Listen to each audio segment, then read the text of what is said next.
Pemirsa, Ketua Umum Himpunan Masyarakat Tani Nusantara Merah Putih Asril Naskah akan membawa persoalan konflik agraria yang telah berlangsung selama puluhan tahun di Kecamatan Simangambat, Kabupaten Padalawas Utara, Sumatera Utara hingga ke Presiden. Sementara dalam aspirasinya, ribuan petani desa Kosik Putih menuntut kembali hak mereka atas lahan seluas 20.000 hektar yang pernah mereka garap sejak tahun 1996. Sebelum turun langsung ke desa Kosik Putih, Ketua Umum Himpunan Masyarakat Tani Nusantara Merah Putih Asril Naskah bertemu dengan Wakil Bupati Padang Lawas Utara Basri Harahap. Dalam pertemuan ini, Asril Naskah menyampaikan berbagai program strategis petani, termasuk masalah agraria yang dialami ribuan petani di Kosik Putih. Konflik bermula saat sebanyak 1.500 kepala keluarga membuka lahan hutan seluas 14.000 hektar di tahun 1996. Mereka menggarap lahan dengan izin kepala desa dan menanami dengan sawit dan palawija. Namun di tahun 2002, mereka digusur paksa oleh orang suruhan PT Terganda. Tak hanya penggusuran, intimidasi dan pembakaran rumah juga dilaporkan terjadi. Menurut tokoh masyarakat Margono, lahan yang telah ditanami dan menghasilkan itu diambil secara paksa oleh perusahaan. Setelah bertahun-tahun, akhirnya negara menyita kembali lahan 47.000 hektar dari PT Terganda. Barusan dikorek aja. Sekitar sampai ini tahun 2001-2002, kami ini mendapat gusuran dari PT Terganda secara paksa. Jadi untuk itu kami sebagai masyarakat bermohon melalui Bapak Presiden Prabowo Subianto agar kiranya memperhatikan masyarakat kami di Kosik Putih untuk bisa mengembalikan tanah kami yang dulunya dirampas oleh PT Terganda. Tahun 1996 semua masyarakat kita sudah berada di kampung ini. Asril Naskah menegaskan HMTNMP telah melakukan verifikasi dan validasi data petani Kosik Putih. Saat ini sebagian lahan dikuasai oleh BUMN. HMTNMP mendorong agar lahan tersebut dikelola bersama petani untuk mencapai kesejahteraan. HMTNMP juga mendorong Kementerian ATR, BPN Kanwil, BPN Sumut, dan Satgas Reforma Agraria untuk segera mengakui dan menerbitkan legalitas lahan yang sudah digarap secara turun-temurun oleh petani Kosik Putih. Asril Naskah juga berjanji akan membawa persoalan ini hingga ke Presiden. Masyarakat mengharapkan lebih kurang luasnya lebih kurang 20.000 hektar diberikan kepada atau dikembalikan kepada masyarakat Desa Kosik Putih. Kita di sini hadir untuk melihat ke lapangan, melakukan verifikasi, kemudian validasi dan klarifikasi. Apakah memang sesuai dengan surat yang ditulis atau nanti ada data lain yang kita temukan. Aspirasi petani Kosik Putih di Padang Lawas Utara menjadi simbol perjuangan keadilan agraria di Indonesia. Mereka menanti langkah tegas pemerintah dan Presiden Prabowo untuk mengembalikan tanah yang mereka kerjakan sejak puluhan tahun lalu. Presiden, di sini kami merintis dari hutan itu loh Pak, merintis dari hutan. Kami mohon Pak Presiden untuk masyarakat Desa Kosik Putih, saya mewakili, tolong Pak Presiden bantu kami kembali. Dari Padang Lawas Utara, Bobi Pakbahan Anyus melaporkan. Pemirsa, Wali Kota Medan Riko Waas memastikan pelaksanaan pembangunan dalam 5 tahun ke depan berjalan tepat waktu, tepat guna, tepat sasaran, akuntabel, serta berkualitas. Hal ini disampaikan Wali Kota Medan dalam rapat paripurna DPRD dengan agenda tanggapan kepala daerah terhadap pemandangan umum fraksi-fraksi atas Ranperda tentang rencana pembangunan jangka menengah daerah Kota Medan tahun 2025-2029 Senin siang yang digelar di gedung DPRD Kota Medan. Rapat paripurna DPRD Kota Medan dengan agenda tanggapan kepala daerah terhadap pemandangan umum fraksi-fraksi atas Ranperda tentang rencana pembangunan jangka menengah daerah atau RPJMD Kota Medan tahun 2025-2029 dipimpin Ketua DPRD Kota Medan Wagjun Sentarigan bersama Wakil Ketua Rajudin Sagala Zulkarnain dan Hadi Suhendra serta diikuti para anggota DPRD Kota Medan lainnya, pimpinan OPD Pemko Medan dan para camat. Dalam rapat tersebut, Wali Kota Medan Riko Waas dengan lugas menjawab setiap pemandangan umum yang disampaikan fraksi-fraksi DPRD Kota Medan pada rapat paripurna sebelumnya.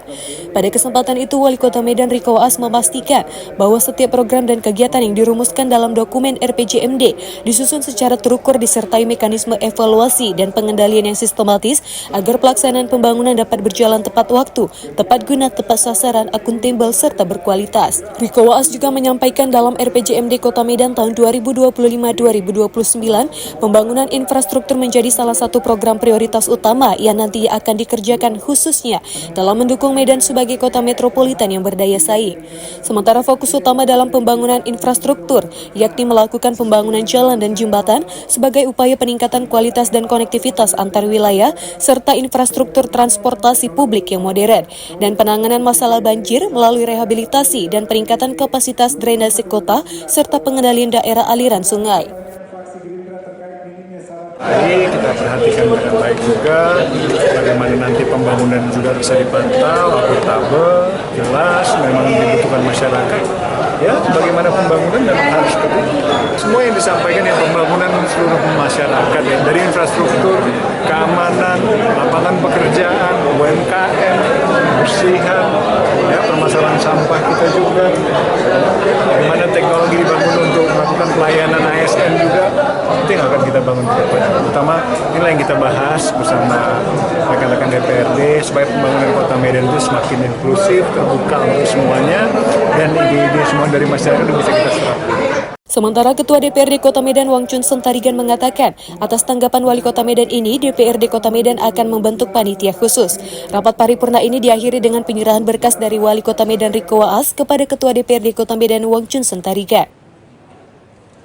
Dari pandangan umum dari Wali Kota terhadap fraksi-fraksi telah disampaikan tentang RPJMD 2025-2029.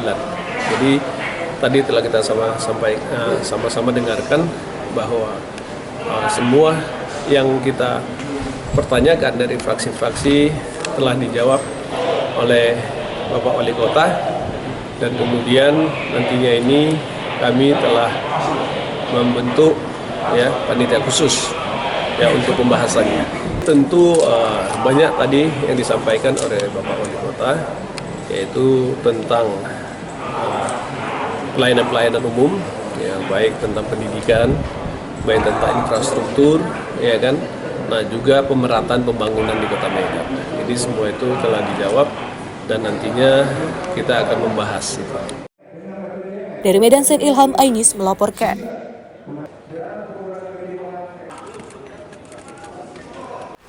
Pemirsa, Perhimpunan Hotel dan Restoran Indonesia atau disingkat PHRI Sumatera Utara menggelar forum diskusi terbuka bertema strategi dan inovasi dalam menjaga dan meningkatkan kembali stabilitas iklim usaha perhotelan di Sumatera Utara.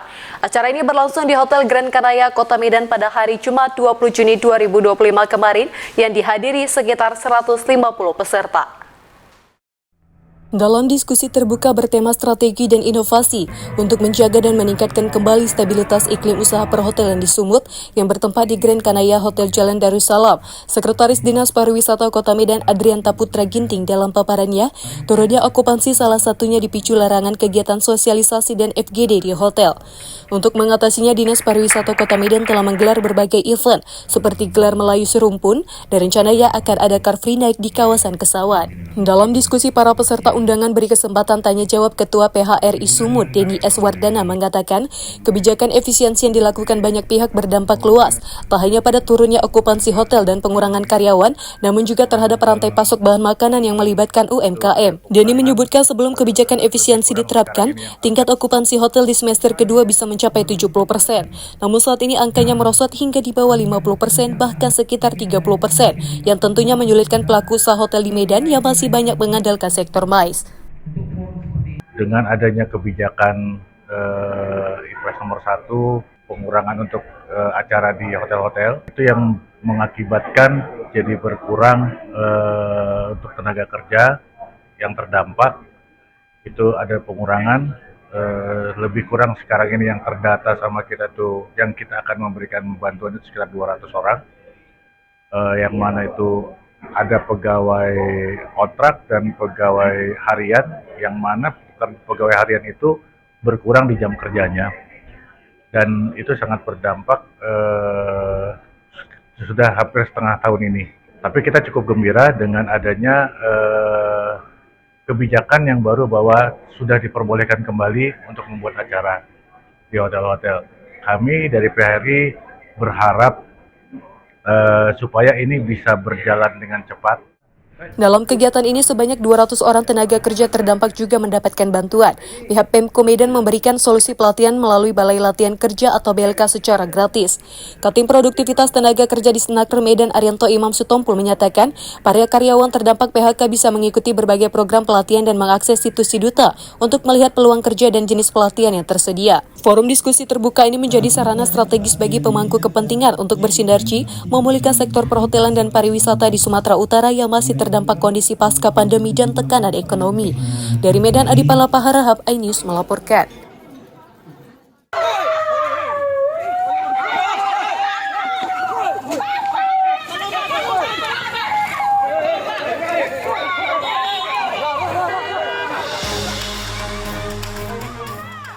Kericuan terjadi antara mahasiswa dengan staf intelijen Kejati Sumatera Barat saat massa membakar ban di depan kantor Kejati Sumbar. Pembakaran ban ini memicu kemarahan seorang staf intelijen. Petugas yang berada di lokasi berusaha melerai kedua pihak, namun keributan pun tak terhindarkan.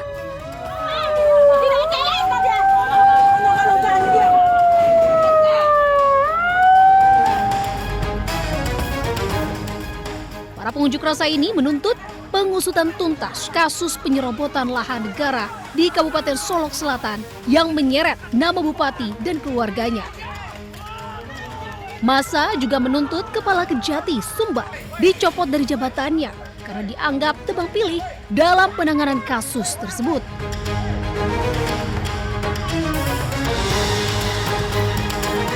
Petugas kepolisian akhirnya melerai kedua pihak hingga suasana demonstrasi kembali kondusif. Pada Sumatera Barat, Budi Sunanda melaporkan.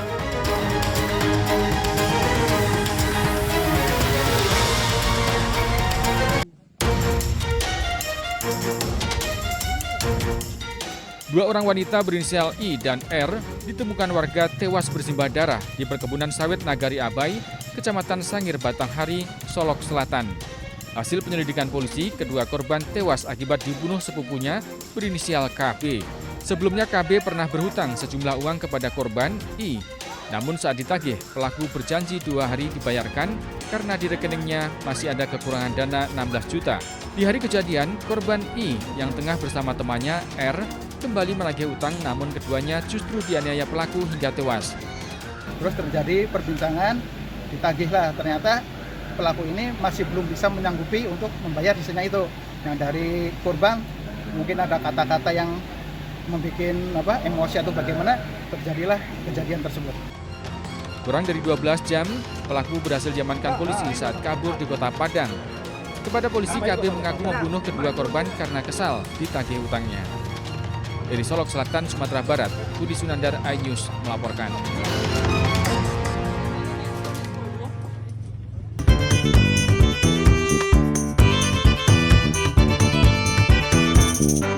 Seperti soto pada umumnya, soto udang galah khas Tanjung Purai Langkat punya cita rasa yang berbeda. Ya, meski disajikan dengan kuah, namun pembeda kuliner ini terletak pada bahan yang dipakai, yakni udang galah. Selain itu, soto ini juga dibuat dengan rempah-rempah khas Melayu Langkat dan ditambahkan sambal.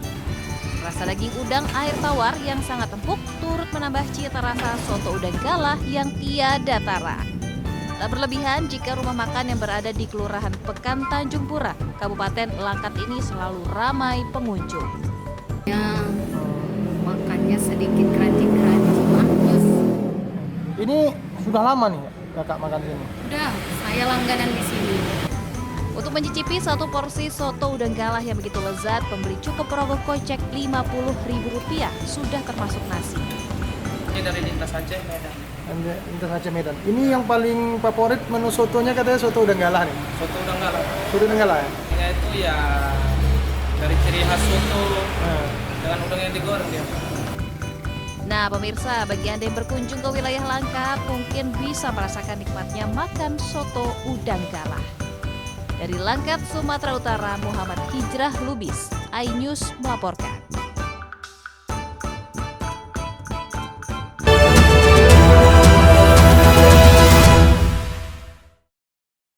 Update informasi terlengkap menuju prime time berkualitas bersama iNews. Selamat sore pemirsa. Sukatani, Ramadan, Takjil, sahurnya, hari tua, puasa. iNews sore setiap hari. Di iNewsroom, hanyut, poternya, kartu, pembunuhan, Sritex, iNewsroom setiap hari. iNews Prime 1 Ramadan, penumpang bersenja. dugaan pengoplosan, iNews Prime Senin sampai Jumat. Wilayah malam, 6 profesi, Jawa Tengah, Longgongan. iNews malam setiap hari hanya di iNews. Kami hadirkan beragam informasi menarik dan terkini terkait kebijakan hingga kegiatan para pemimpin bangsa dari Presiden, Wakil Presiden hingga Kabinet Merah Putih. Pemimpin Rakyat Senin hingga Jumat pukul 12:30 siang. Update informasi terlengkap menuju prime time berkualitas bersama iNews. Selamat sore pemirsa. Sukatani, Ramadan, takjil, sahurnya, hari tua, keluarga, negara, puasa, masjid, silatin listrik, Jaya Ancol, Garuda. iNews sore setiap hari. Selamat datang di iNewsroom. korban hanyut, warga panik, puluhan rumah Hipotermia, akar tumpukan, pembunuhan, Pertamina membantah, PT Sritex, memenangkan warga, Skema oplosan tuh nggak ada. iNewsroom setiap hari. Inilah iNews Prime 1 Ramadan, sholat tarawih perdana pertama, sejumlah penumpang bersenja. dan pilot, pengoplosan, Tinggal dunia. 5 dekade, iNews Prime Senin sampai Jumat. wilayah malam, 1 Maret, 6 profesi guru, Polda Jawa Tengah dan Penggelonggongan. Sehingga gagal menyalip. Rp2.000, sholat tarawih, forum and kernas anak Israel, iNews malam setiap hari hanya di iNews. The Great Prime Time. kasus yang akan kita hadapi. Kita jadi masalahnya harus Anda Kalau nggak percaya, Rakyat bersuara. Topik ini yang bermasalah, kabur aja dulu. Kegelisahan, Bukan nasionalisme kalian. The Prime Show. pergantian lambat. Aku belum bukti. Tidak ngomong juga. Interupsi prioritas. Respon mereka Semuanya. 30 menit bersama Kabinet Merah Putih. Only on iNews. Suara tak layak dibungkam.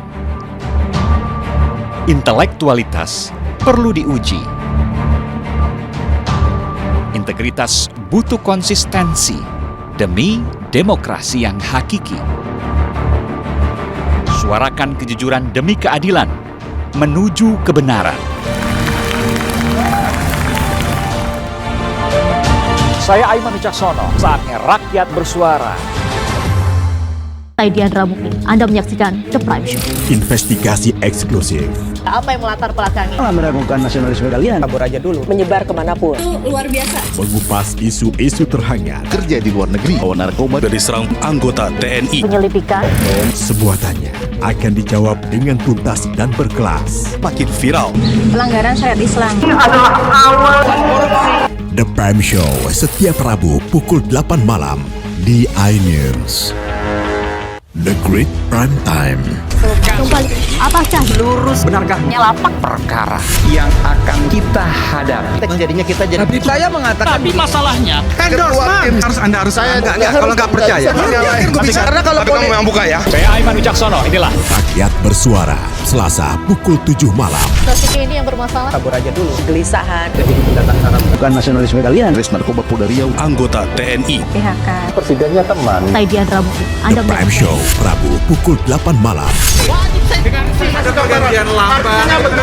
Saya tidak percaya. Dari presiden di sana itu belum bukti. Saya membaca tidak ngomong juga. Saya Anisha Dasuki. Dan saya Aryo Ardi. Interupsi Kamis pukul 8 malam. Yang menjadi prioritas. Respon mereka para Apa aja? Semuanya. sudah nggak boleh. Nggak boleh. Itu supaya tidak pandang bulu. 30 menit bersama Kabinet Merah Putih setiap Jumat. Only on iNews. Inilah banyak sekali peristiwa besar yang terjadi dan menjadi sorotan. Ya, kita di sini kita interupsi. Wajib saya dengar Pergantian lambat. Saya tidak percaya. Dari presiden di sana itu belum bukti. Tidak. Itu hal yang wajar. Siapakah raja kecil yang dimaksud? Tidak ngomong juga. Konsumen korban lagi, nggak dapat barang sekarang kita. Nah, ini pengawasannya juga lemah. Ya Prosesnya belum selesai. Kan Anda mengoreksi. Dia lihat ke tempat lain. Jangan dipotong, Bang. Interupsi hanya di iNews.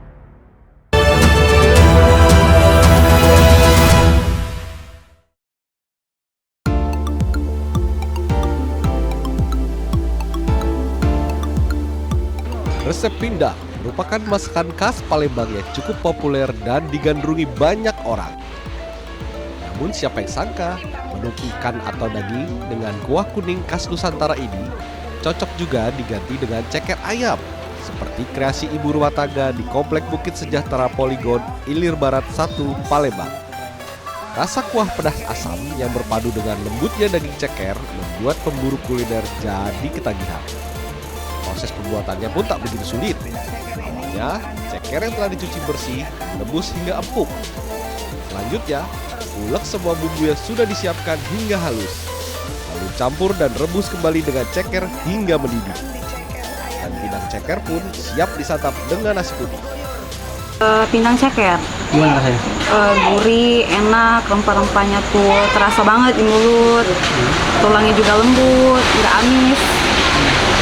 Terus cekernya gimana? Berpadu dengan kuah tadi?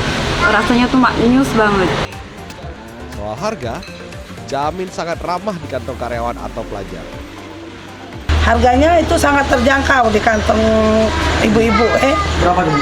Ibu-ibu karyawan itu mulai dari 10.000. 10.000 kalau sudah sama nasi itu lengkap sama lalapan dan rebusan itu hanya 15.000. Nah, bagaimana pemirsa? Jika ke Palembang, jangan lupa mencicipi menu yang satu ini atau Anda bisa membuatnya sendiri di rumah ya. Dari Palembang, Sumatera Selatan, Bambang Irawan, iNews melaporkan.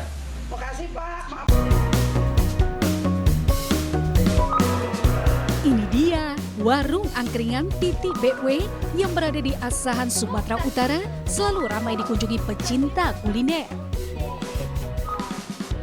Di warung sederhana ini, pecinta kuliner selalu berburu nasi bakar kemangi kecombrang yang memiliki cita rasa khas dan dapat membuat lidah Anda bergoyang. Dengan sensasi aroma nasi yang dibakar menggunakan daun pisang, menambah nikmatnya saat disantap. Nasi bakar kemangi kecombrang ini memiliki varian topping seperti sambal ikan, ayam suwir, cumi, dan jamur tiram, tentu memiliki tingkat kepedasan yang luar biasa. Dia itu ada rasa uniknya itu dari kecombrangnya yang bikin buat dia itu seger, dan pedesnya ini kayak pedesnya itu nggak langsung kita makan tuh nggak langsung pedes, nanti dimakan pertengahan itu baru terasa pedesnya itu enak dan pedesnya itu masih bisa dinikmati. Menu favorit di angkringan Titi BW ini ada nasi bakar MC kemangi yang pakai daun kemangi, jadi itu rasanya agak unik gimana gitu.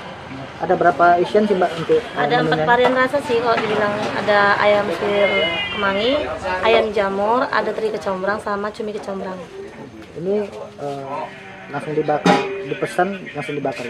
Kalau ada yang pesen, begitu pesen langsung dibakar, jadi dia makannya hangat-hangat. Wow, nikmat banget. Biasanya nasi bakar dibuat saat ada pesanan pengunjung, sehingga dinikmati selagi hangat.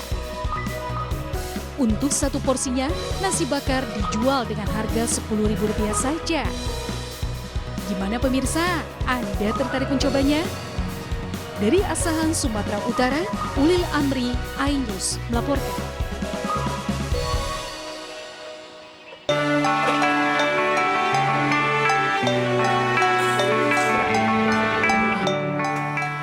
Berlokasi di kawasan Alai Para Kopi Padang Utara, warung nasi Sek Uniang ini tak pernah sepi pembeli.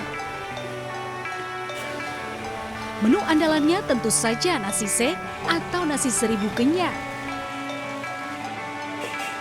Kuliner unik ini disajikan bersama olahan ikan laut yang disebut gulai pangek masin atau gulai kuning khas Pariaman. Aneka olahan hasil laut mulai dari ikan kerapu bebek, ikan blue marlin, hingga sotong dimasak dengan rempah dan bumbu khas dalam satu belanga dengan kuah gulai kuning dan taburan cabai rawit. Selain gulai ikan, ada juga ikan pukek balado dan rakik udang salabada yang biasanya disajikan untuk camilan. Rasa pedas kuah gulai dan gurihnya daging ikan pangek masin dijamin membuat Anda ketagihan. Rempahnya tuh berbaur dengan sempurna, tidak tercium anyirnya, pokoknya enak banget deh. Ini fix enak banget. Dan biasanya ini nih dimakan sama raki udang atau raki badak. Untuk rasanya mantap, ikannya terasa, rempah-rempahnya terasa, dan ikannya segar. Jadi perpaduan antara rempah dan ikannya menyatu dan benar-benar jos, enak banget. Oh, nasi stek ini dulunya nasi 1000 kenyang. Dulunya sejarahnya, sekarang kan nggak bisa 1000 kenyang lagi. Itu namanya nasi stek. Nasi 1000 kenyang. Ini khas daerah mana ini? Pariaman. Pariaman ya. Untuk menikmati nasi sek dengan ragam olahannya hanya dibanderol mulai Rp11.000 hingga Rp100.000 per porsinya, tergantung jenis ikan dan ukurannya. Dan sebagai penutup, segarnya es mangga kocok dan pokat kocok khas kedai Uniang semakin membuat pengunjung betah berlama-lama di sini. Dari Padang, Sumatera Barat, Budi Sunandar, iNews melaporkan.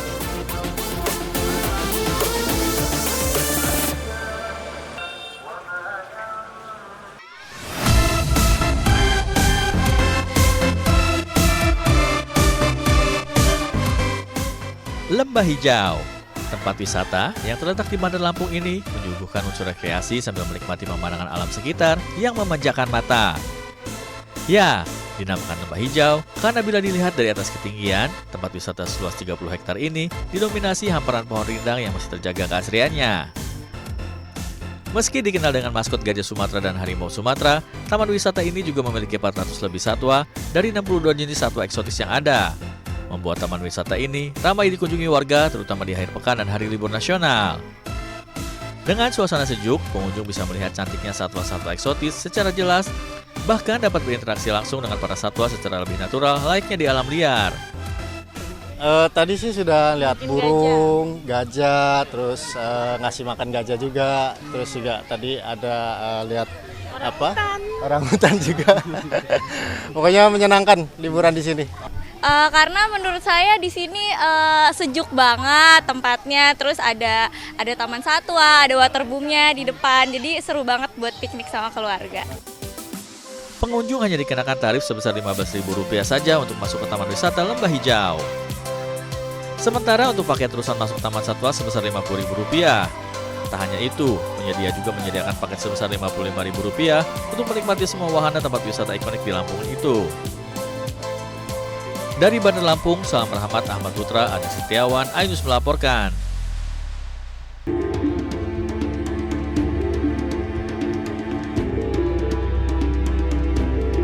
Hidden Gem, istilah yang pas untuk curug atau air terjun 3 tingkat yang indah ini. Air terjun di Desa Sukamulya, Kecamatan Sukau, memiliki ketinggian 30, 15, dan 5 meter. Pengunjung dapat berendam dan menikmati sejuknya air asli pegunungan. Suara gemercik air yang jatuh menambah kesan alami. Curug indah ini sangat cocok bagi Anda yang gemar menikmati petualangan alam. Untuk menuju air terjun yang berjarak 700 meter dari desa, pengunjung harus berjalan kaki melewati hijaunya persawahan dan perbukitan. Rasa lelah terbayar ketika Anda sampai di Curug Indah Pekon, Sukamulya. Ya, treknya lumayan lelah. Kita ngelewatin sungai, ngelewatin sawah, cuman nggak terlalu capek kan, karena pemandangan juga masih enak, ngeliatin sawah kanan kiri. Ini juga masih asli udaranya. Setelah nyampe sini, alhamdulillah terbayar. Bila Anda kemari, jangan lupa untuk membawa perbekalan dan air minum. Tapi jangan meninggalkan sampah ya. Kita jaga keindahan alam Indonesia tetap asri. Dari Lampung Barat, Enrico Ngantung, iNews melaporkan.